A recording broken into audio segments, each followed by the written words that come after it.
Hello everyone, it's Seth, probably better known as Saffron Olive, and it's time for another Instant Deck Tech. So as you know, Monday means it's Modern Monday here in Instant Deck Tech land, and we have a super sweet twist on the Jund archetype to look at today. This is Jund Loam. Comes to us from Nice, who took it to a top 4 finish in a recent Magic League event, so congrats to Nice on a super fun deck. A quick reminder before we break down Jund Loam for Modern.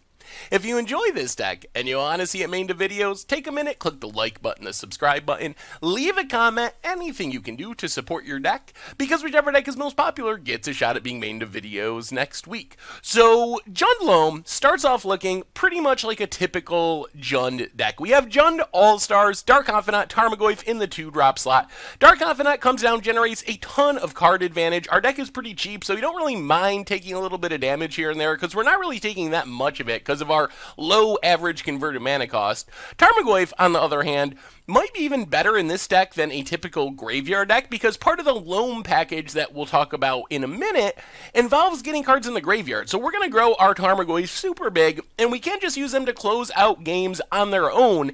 Otherwise, we can use them to play defense while we're setting up the Loam part of our deck. We also have Liliana the Veil, pretty typical Jund stuff, just a great card in basically any matchup. It deals with creatures, it attacks the hand of combo and control decks, ultimate, pretty relevant in a lot of matchups, so just all around a very strong Planeswalker.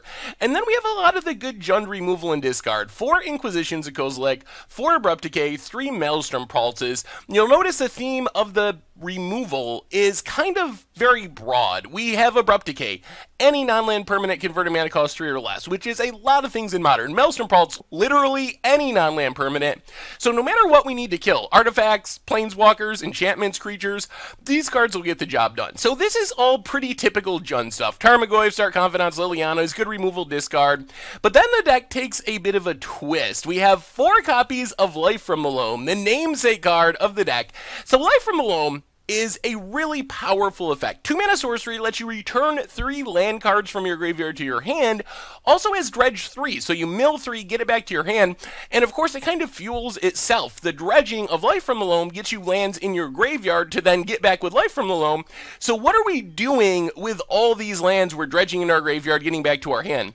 And this is where we kind of kill our opponent. Seismic Assault and Molten Vortex are kind of the finishers of our deck. So with Life from the Loam, every turn we're getting back 3 lands for just 2 mana, and then Seismic Assault, we can discard those 3 lands to deal 6 damage to creatures or players, divided up in 2 damage chunks. Molten Vortex, kind of the same way, except we got to spend a little bit of mana to get it going, but this gives us essentially 6 damage a turn once our engine's going, so we're just dredging Loam, getting back lands, throwing the lands at something.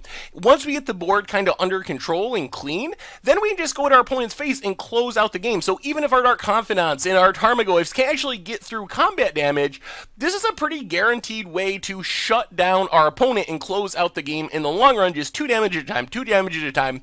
Plus, it's great board control. Like, we can use our Seismic Assaults and Molten Vortexes kind of like very slow wraths while we're waiting to get into a position where I go for the kill, shooting down all of our opponent's creatures. So that's kind of the grindy Loam finish to the deck. We also have some more land stuff. Courser of Kruphix kind of lets us see the top of our deck, gains us a bit of life, works well with our land plan, and then Mina and Wildborn gives us a bit of ramp, also lets us bounce lands from our battlefield back to our hand, so it's kind of additional Seismic Assault support. If we get to the late game and we need a couple more lands in hand to close out the game with Seismic Assault, we can just spend our mana bouncing lands back to our hand, throwing them at our opponent's face to get in even more damage and close out the game. So a really cool addition to the deck.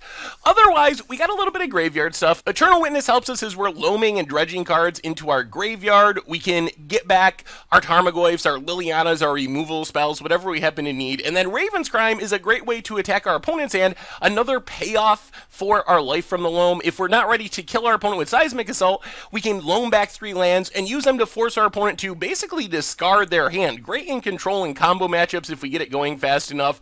So another great graveyard payoff, and with Retrace, we don't even have to draw it. We can just dredge it over off of our life from the Loams and make sure we keep our opponent empty-handed.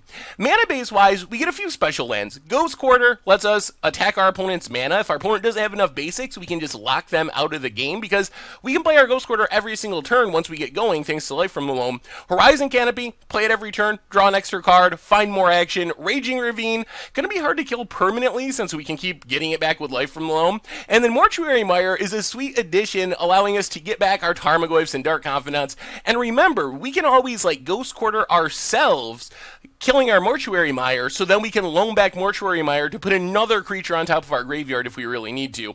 Otherwise, bunch of fetch lands, a few shock lands, and some basic lands, and a Firelit Thicket as a filter land, which is actually important because we need triple red to cast our Seismic Assault, and Firelit Thicket is a good way of doing that if we don't have 3 red lands. Sideboard-wise, Scavenging Ooze, Leyline of the Void to shut down graveyards, a bit more removal in Pyroclasm and Maelstrom Pulse, Fulminator Mage and another Ghost Quarter to attack decks like Tron, Boil, and Choke, great against control decks blowing up all the islands. Thoughtseize is more discard along with a Raven's Crime, and then a Pithing Needle for kind of all-purpose activated ability hate. And that is Jund Loam for Modern, and that's our instant deck tech for today. So thank you very much for watching. I hope you enjoyed the video, and I will talk to you soon. Thanks for watching the video. If you enjoyed it, help us out by clicking that like button down below. And to keep up on all the latest and greatest, click that subscribe button. And don't forget to hit that bell icon to get alerts whenever we have new videos. And if you want to, check out some of our other sweet videos here and here.